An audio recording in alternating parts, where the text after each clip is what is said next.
Welcome to German History with a German accent. My name is Wolf, W-O-L-F, just like the animal, and in today's video I'm speaking about Walther Wenck. As always, if you enjoy these videos, please make sure to hit the like and subscribe button, and don't forget to drop me a comment below. Walther Wenck was born on September 18th in the year 1900 in Wittenberg, located now in central eastern Germany.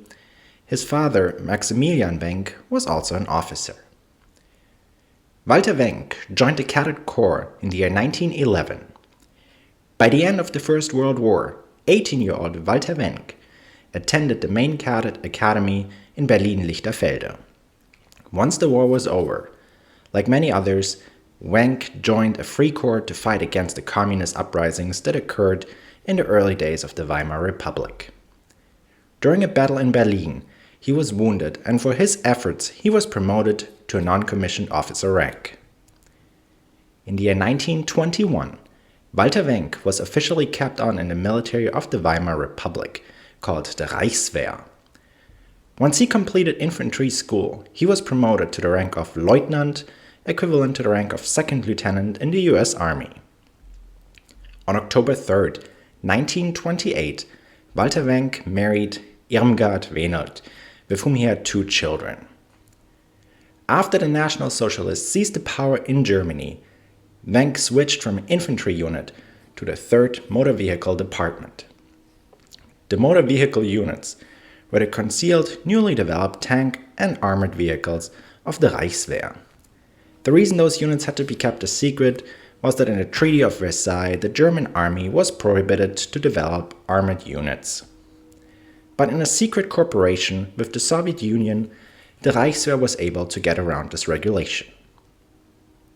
During the 1930s, Walther Wenck advanced up to the rank of major, corresponding to the rank of major, in the United States Army after he attended the War Academy in Berlin.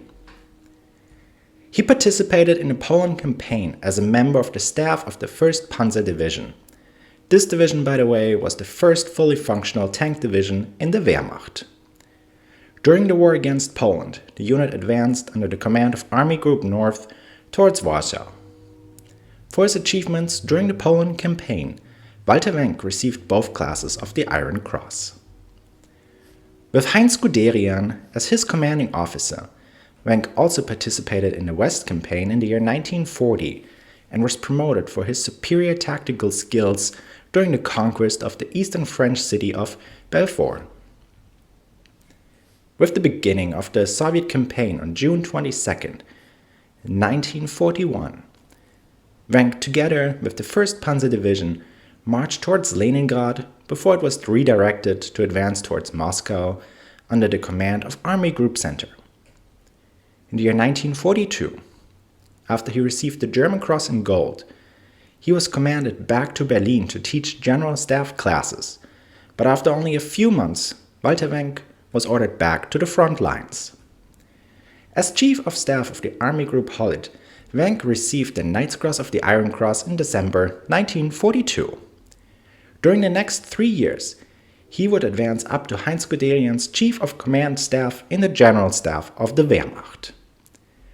Walther Wenck's next assignment would be Chief of Staff of the newly formed Army Group Vistula, which he took over on February 13, 1945. Here he planned an offensive against the oncoming Red Army called Operation Solstice. Although this operation, with the goal to relieve the encircled garrison of Küstrin, had failed, it did delay the conquest of the German capital Berlin by about 2 months. During this assignment, Wenck suffered severe injuries sustained during a car crash. Once he recovered in April 1945, Walther Wenck was named the new commander of the 12th Army.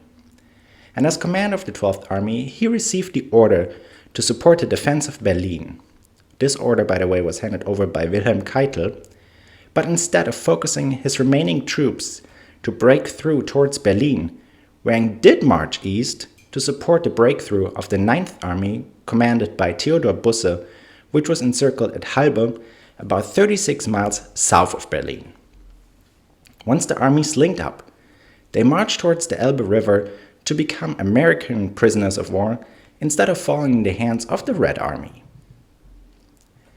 Walther Wenck was released out of captivity in the year 1947 and started working in manufacturing businesses, first for industrial ovens, and later he became a managing director of an arms manufacturer. During the West German rearmament, Walther Wenck was offered the position of Generalinspekteur der Bundeswehr, which is the highest rank in the military of the Federal Republic of Germany. But the offer for this position was withdrawn after Wenck's demands weren't met. For example, he wanted to be called Commander-in-Chief instead of Generalinspekteur. On May 1st, 1982, Walther Wenck suffered a fatal car crash while traveling in Austria.